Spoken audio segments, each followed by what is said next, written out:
Chemical changes. Learning intention. I will understand chemical changes in everyday life.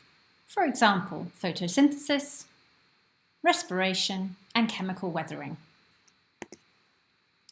Photosynthesis is the chemical reaction inside plant cells where light energy is trapped by a green pigment called chlorophyll.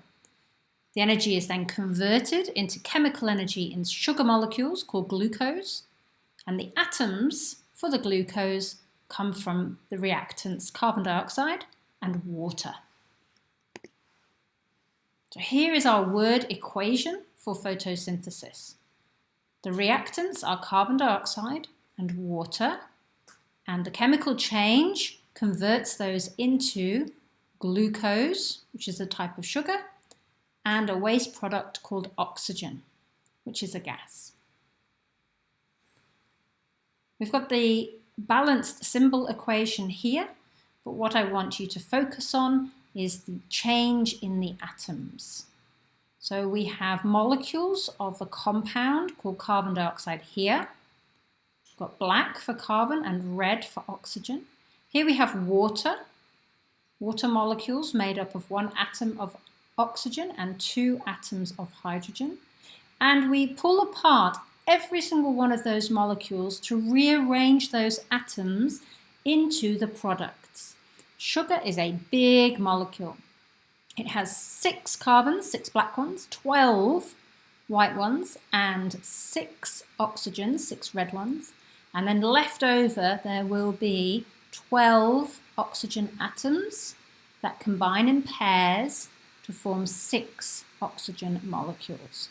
So every single one of these circled blobs on this side end up in the products.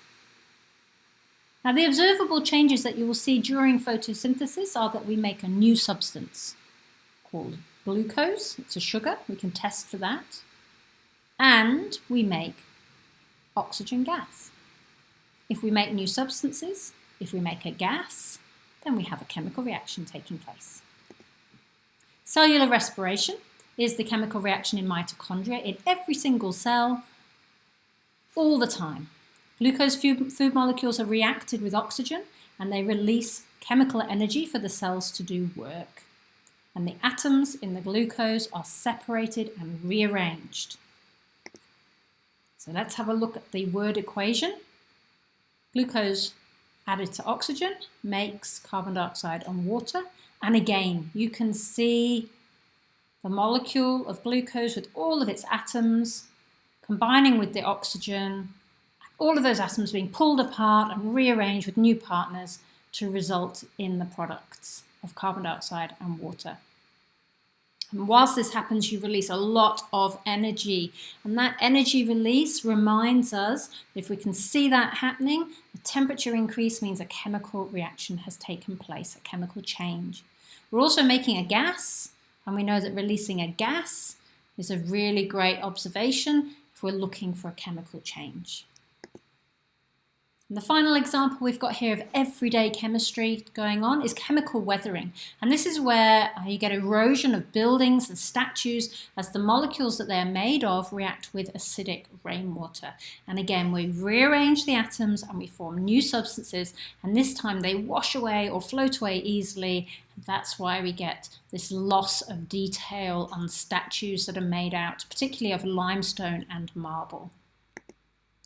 So if we have a look at the word equation, we get limestone or marble, and that's our solid statue. And then we react that with acid that comes from rainwater, and we end up with a calcium salt that is much easier to wash away and dissolve away, as well as a gas, carbon dioxide, that just floats away, and some water.